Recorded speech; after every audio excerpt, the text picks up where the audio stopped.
All right. Deep breath. My hands won't stop trembling as I type this.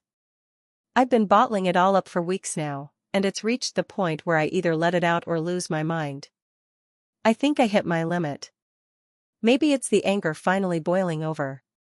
Maybe it's because my phone won't stop lighting up with messages from people who sat at that same dinner table, acting like they have no idea why I got up and left.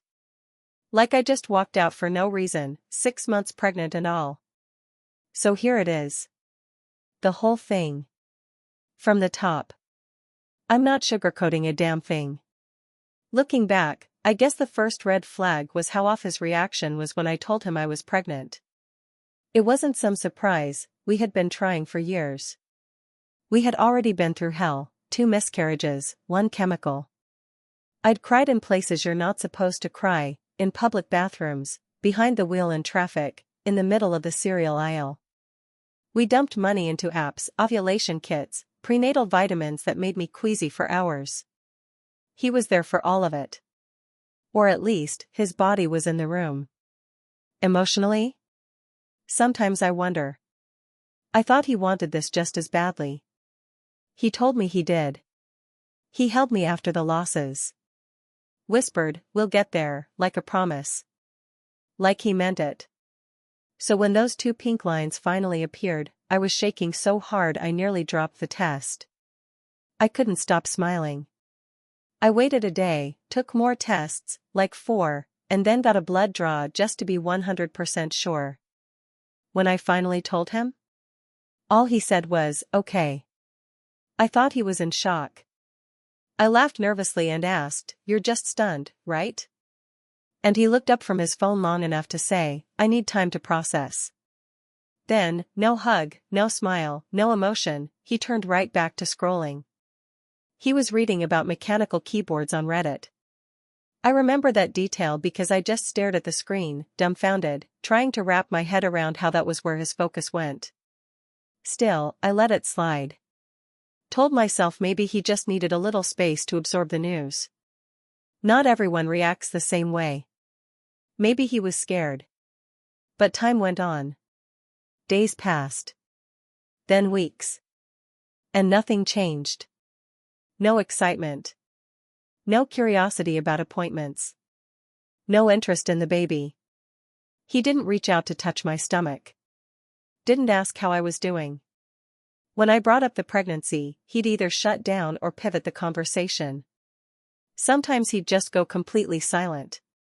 Not annoyed. Not angry. Just absent. And here's the thing, I wasn't walking around in some pregnancy glow. I wasn't romanticizing anything. I was nauseous, aching, sleep-deprived. My back hurt. My skin broke out. I felt heavy and slow and nothing like myself. Meanwhile, it felt like he was watching the whole thing unfold from behind glass. Like he could see me, but not with me. One night, I asked him straight up, "Do you still want this?" And instead of answering, he gave me this blank look and said, "I don't know what you want me to say." Then he left the room to go play video games, like we hadn't just had a serious conversation about the future of our child. He wasn't angry. He just disengaged. Like it didn't matter. I should have confronted him harder right then. But I was so tired. Physically and emotionally. And honestly, I started to wonder if I was the problem. If I was too emotional. If I was misreading everything. Maybe he was just stressed. Maybe the pressure was too much. I told my mom, and she said sometimes men don't really connect with the baby until after it's born. I mentioned it to my friend Sandra, and she said it could be anxiety. So, I kept giving him room. Making excuses. Waiting. Then came the night of that god-awful dinner. His sister, Linda, invited us over for one of her little family gatherings, the kind where she makes everything look Pinterest perfect and acts like she's hosting a cooking show. Her husband? Background noise. The kids were chaotic but whatever. And his mom was there too, which caught me off guard. She usually avoids situations where drama might break out, so in hindsight, I think she showed up on purpose. I put on a dress I hadn't worn in forever. It finally fit again. My bump was just starting to show in that sweet, noticeable way. I curled my hair. For the first time in a while, I felt genuinely good about how I looked. I remember thinking, maybe tonight will be different. Maybe this will make it feel real to him. I thought being around family, seeing me happy, it might finally break through that wall he'd put up. But I was wrong. The moment we stepped through the door, Linda looked at my belly and said, "Wow, finally showing. I was beginning to think you made the whole thing up." Then she laughed, like it was just a hilarious little joke. I forced a smile and walked in. James? Didn't say a thing. Not a word to defend me. We sat down, made small talk. Wine got passed around, obviously not for me. They started talking about a vacation they're planning for next year, and Linda said, "Well, I guess you won't be able to come, with a baby and all." James, without missing a beat, goes, or without, depending on how things go. Then he chuckled. I looked at him. He looked away. I could feel my hands gripping my lap under the table, fingertips digging into my thighs just to keep from exploding. Later, the topic of baby names came up. I hadn't shared any with anyone yet, but I tossed out one name I liked. Just one. Linda made a face and goes, "That sounds like a stripper name." I stared at James again. Waiting. Hoping for something, anything. A look. A comment. A defense. Nothing. Then, out of nowhere, he said the words that still ring in my ears.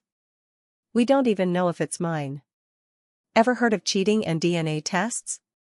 His mom turned white. Linda burst into laughter.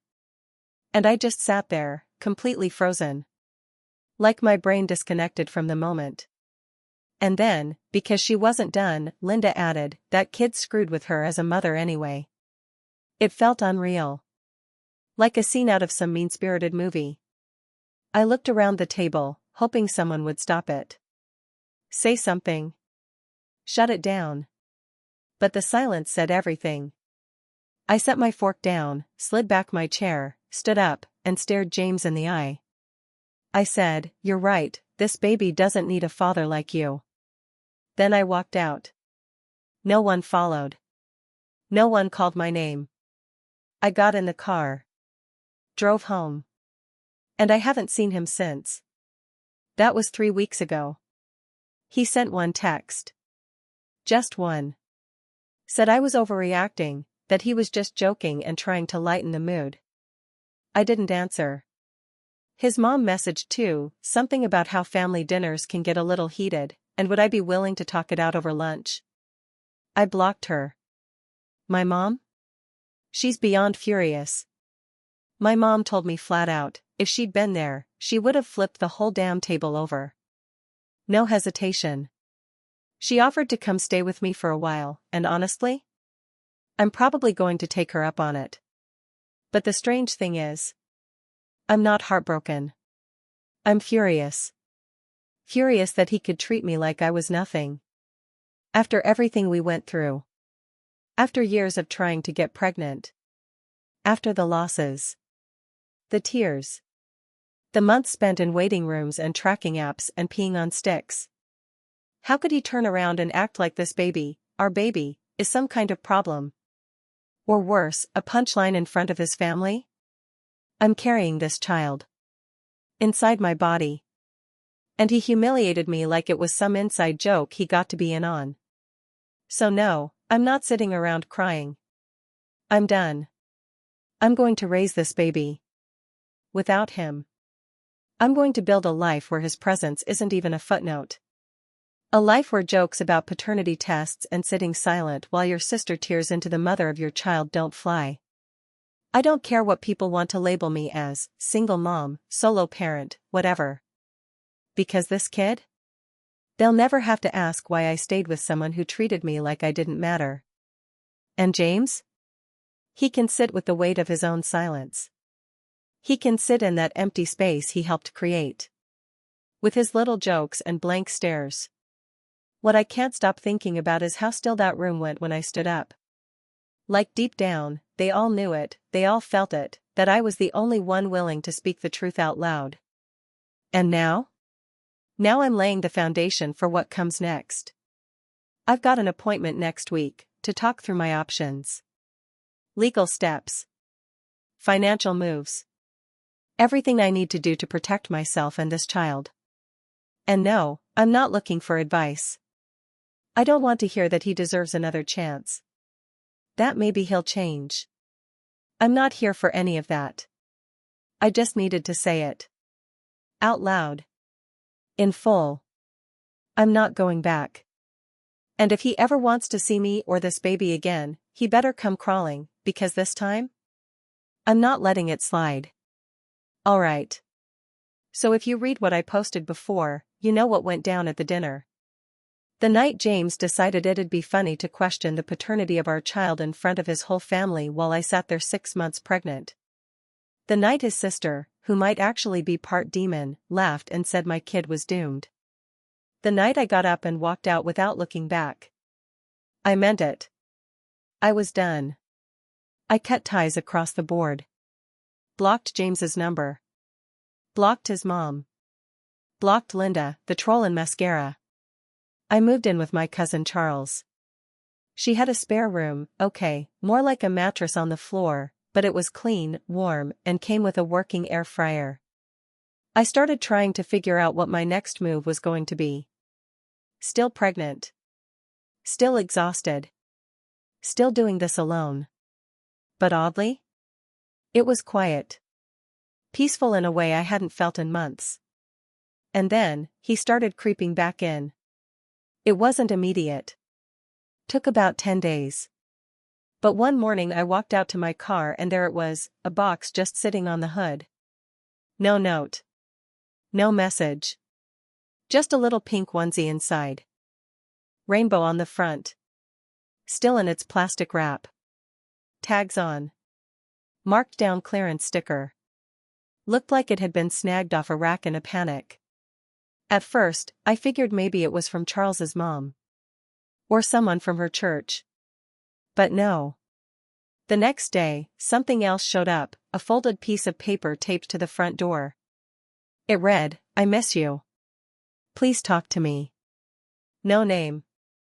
But I recognized the handwriting right away.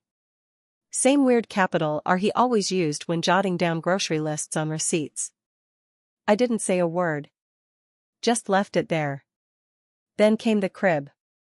Massive box. Left outside our apartment like a porch pirate challenge. Still no note. Just the box. It was one of those fancy convertible cribs that turns into a toddler bed. The kind that's supposed to grow with your child. I looked it up. It was expensive.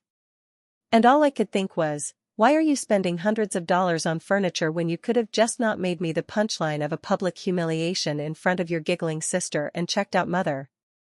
I dragged the box inside and parked it in the hallway.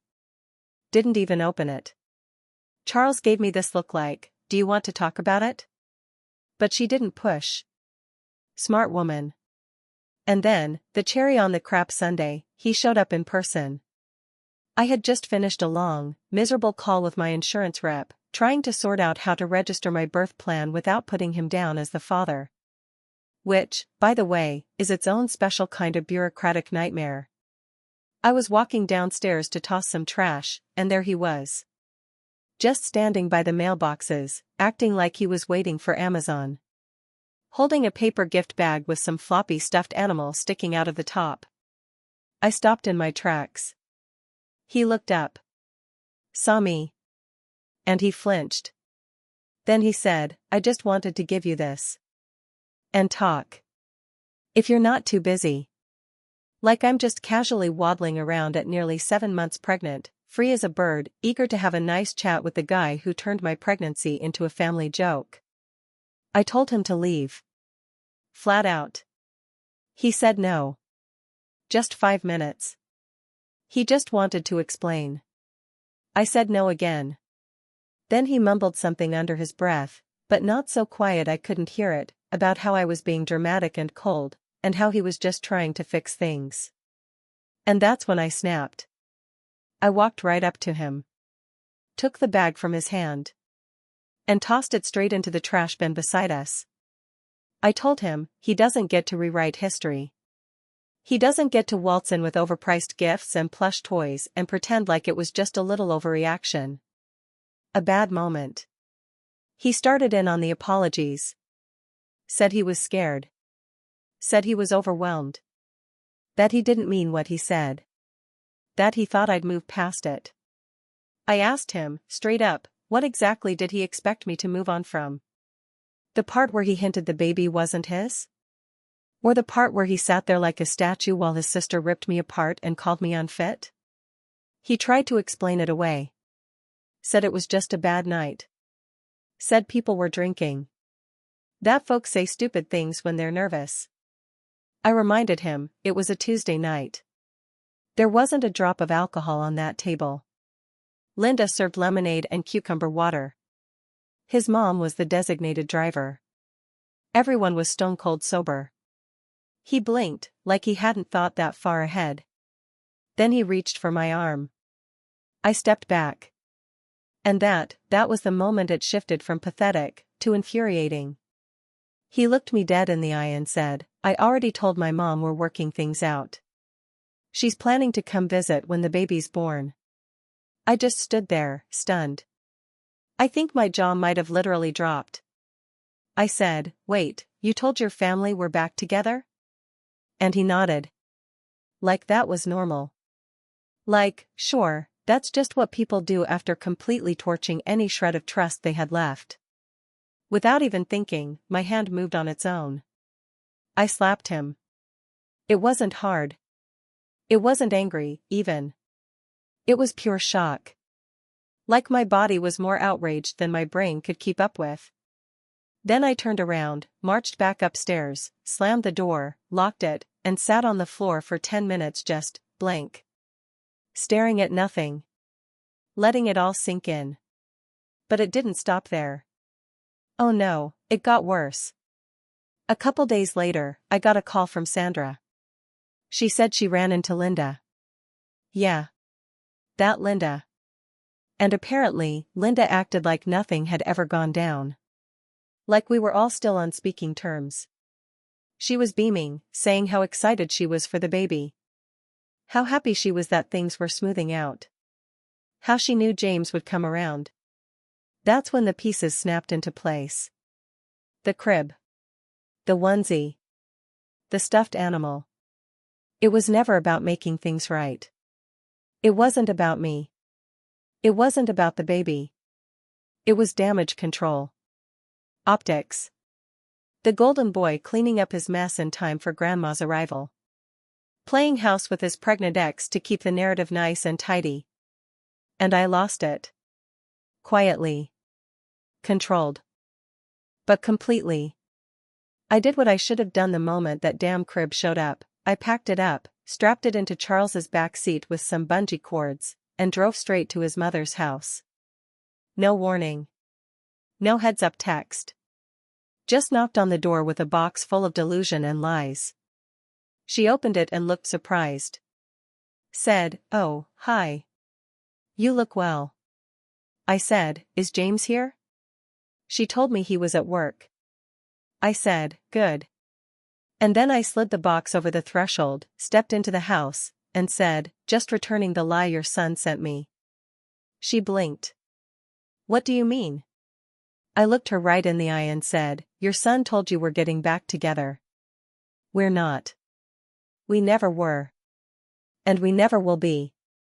If you show up at the hospital, or my home, or anywhere near my child after she's born, I will file for a restraining order so fast your shoes won't have time to leave the porch.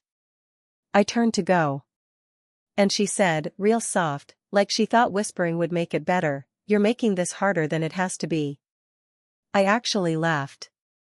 Like full-on laughed. Because that's the thing, right? That's what they always say. When women stop playing nice. When we draw the line. When we call out the disrespect and stand our ground, we're suddenly making it hard. We're the problem. We're too emotional. Too loud. Too angry. All because we won't let them treat us like we're disposable. I walked out. Slammed the door. Haven't heard from him since, not directly, anyway. But I know he's still out there, rewriting the script. I heard from someone that he's telling people I had a hormonal breakdown. That he forgives me, even though I lashed out. He's spinning it like he's the level-headed one. The mature one. The hero who stayed calm while the crazy baby mama lost her mind. Honestly? I'm not even shocked anymore. That's his move. Blow everything up, then come back with a mop and call himself a savior. But guess what? I'm not cleaning up after him this time. He can keep the crib.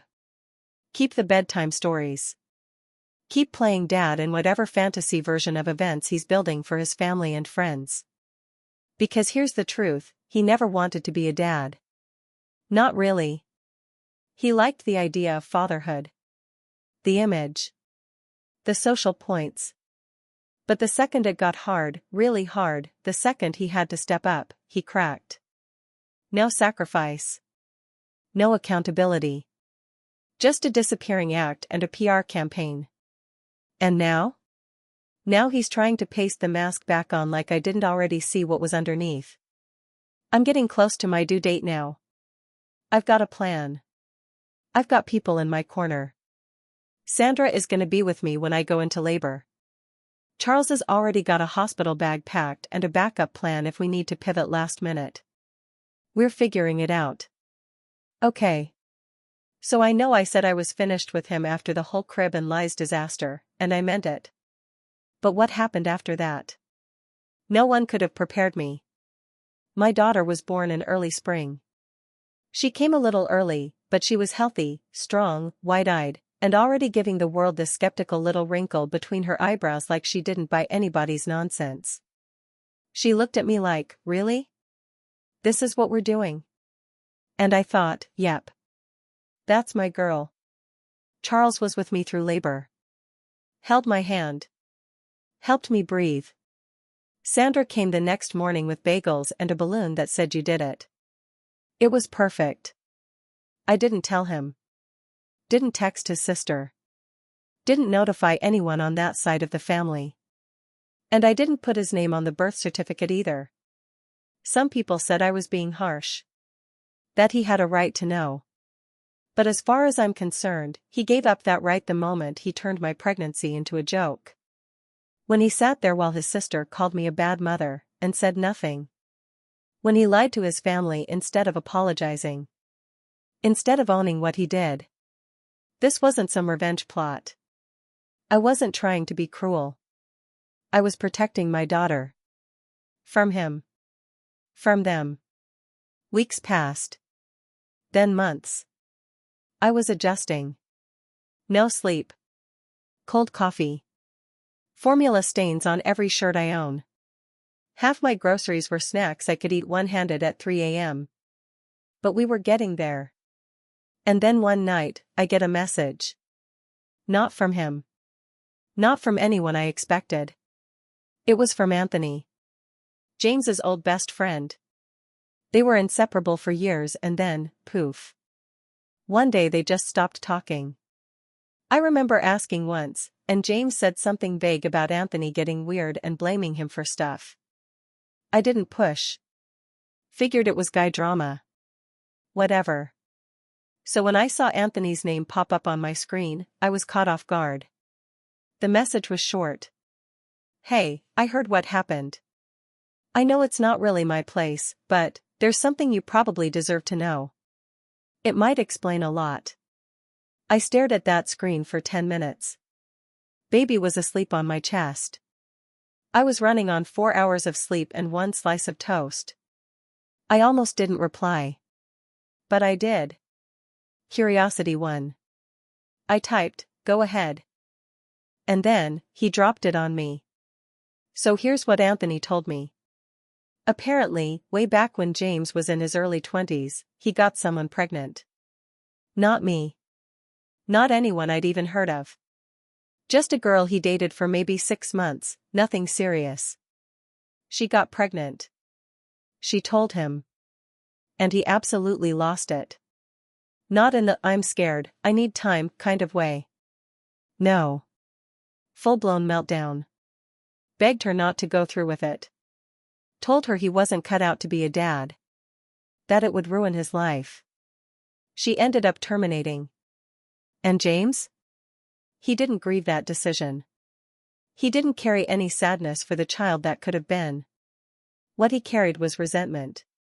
Anger that he didn't get to control it. That she made the choice without him holding the reins.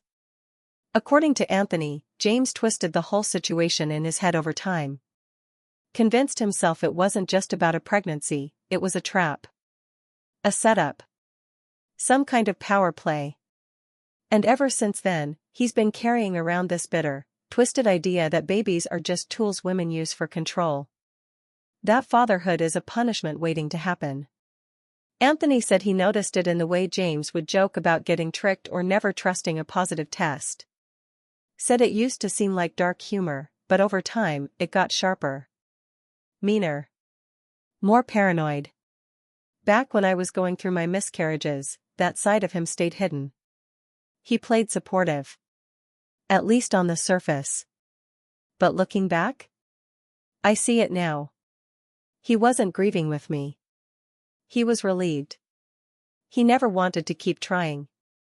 He never wanted the baby. He never wanted any of it. He just didn't tell me.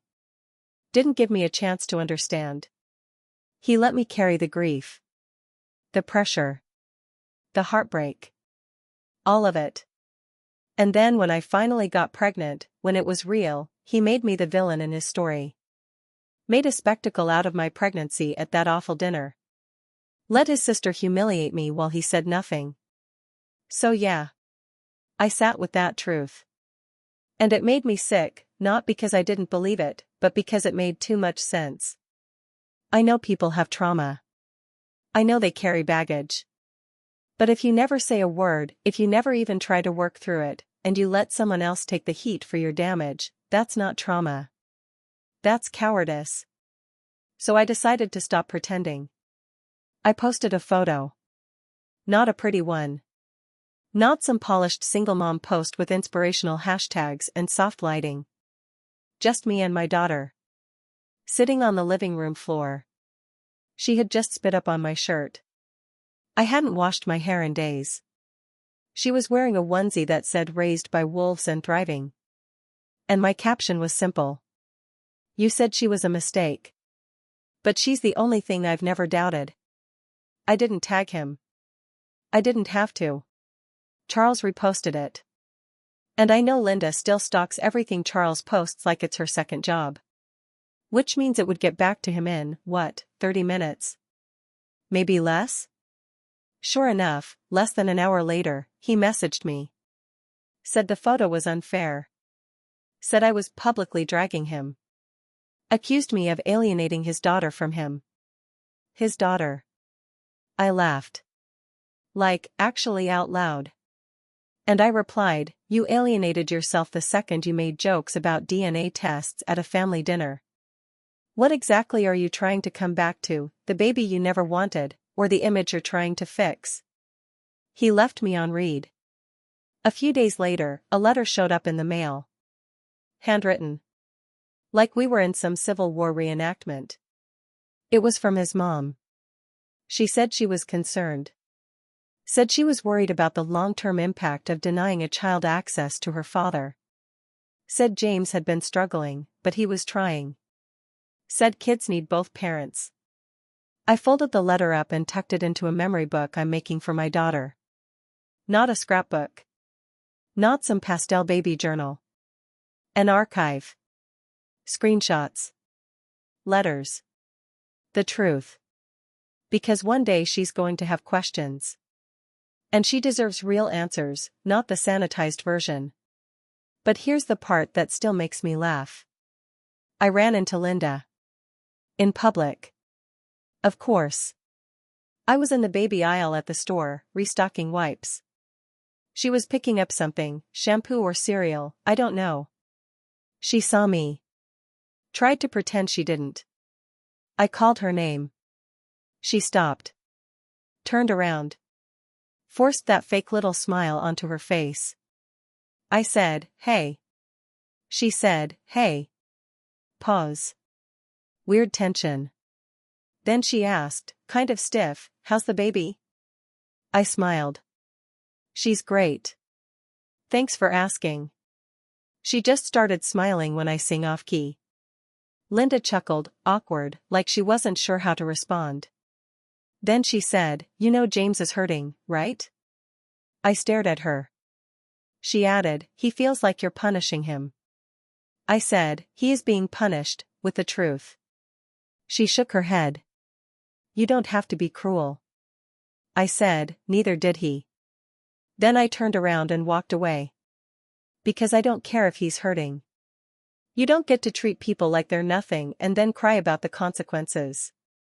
You don't get to sabotage something beautiful and then ask to be part of it when it's convenient for your ego. You don't get to mock a pregnancy and then try to call yourself a father once the photos start making the rounds. He made his choice. And now he gets to live with it. I'm done trying to be the bigger person. I'm just being a person, a mom, who won't lie to herself or her daughter. I didn't think I'd hear from him again. It wasn't something I expected. Honestly, I'd stopped even thinking about him. Not out of anger. Just because he wasn't part of our world anymore.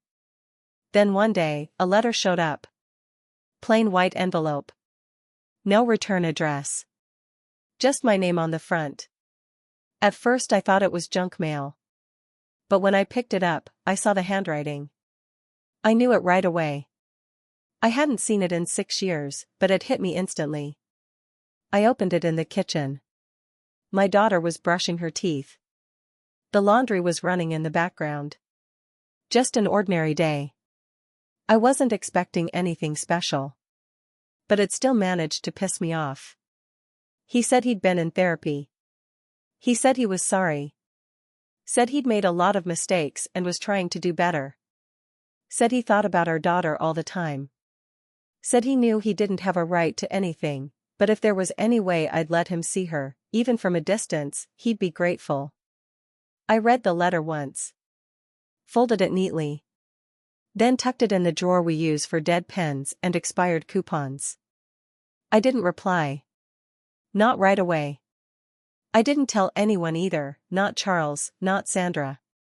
I just sat with it for a while. Not because I was conflicted. I wasn't.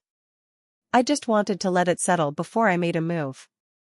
Let the weight of it sit in my hands before I decided what to do.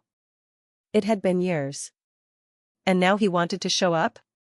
I didn't buy it. People like him don't just pop back into your life out of nowhere. There's always a reason. Always a trigger. It starts to bother them, and that's when they reach out. This wasn't about him finding peace or growth. And it definitely wasn't about our daughter. Still, I figured, maybe it's better if he sees what he walked away from. Just once. So there's no pretending. I used a number I don't even use anymore and sent him a message. Saturday. 3 p.m. Lakeside Park. Bench under the willow. You sit. You don't approach. You don't talk to her. 10 minutes. That's it. An hour later, he replied. Said he'd be there. Said thank you. I didn't answer. My daughter, let's call her Jay, is 6 now. Bright. Quick. Full of energy. Always talking, always moving from one question to the next like she's chasing thoughts in the wind. She knows she has a dad out there somewhere, but she's never asked much. She doesn't seem curious. Doesn't act like there's anything missing. And I don't think there is. When I told her we were going to the park, that was it. She grabbed her purple hoodie and asked if we could get ice cream afterward. That was her whole world in that moment. The park was quiet when we arrived. Not many people around. She ran ahead, doing her usual routine, walking the curb like it was a tightrope, arms out for balance. I spotted him before he saw us. He was already sitting on the bench, just like I said. Looked a little thinner than I remembered. Same haircut. Same nervous hands, fidgeting in his lap like he didn't know what to do with them. His eyes were locked on the ground. When he looked up and saw her, he froze. She didn't even notice him. She was busy yelling for me to come look at the ladybug crawling up her sleeve. I walked up slowly but stayed a few feet back. When he stood, I held up a hand to stop him. I reminded him, quietly, that this was the only chance he was getting. I reminded him what he said all those years ago. That he denied her. That he cracked jokes about DNA tests while I was 6 months pregnant and surrounded by people who laughed instead of standing up for me. That he walked away. That he stayed gone. And that she grew up without him. I told him it didn't matter if he'd changed. That his feelings now weren't the point. He missed the chance to show up when it counted. And the truth is, she's fine. She's more than fine. She's thriving. He didn't say a word. Just stood there, like the wind had knocked him sideways and he was doing everything he could to stay upright. Jay came running back to me, holding a rock in her palm. Said it looked like a potato. Said she wanted to keep it as a pet rock. I told her okay. She smiled. Then looked over her shoulder and gave him a quick, polite wave, just the way she does with strangers.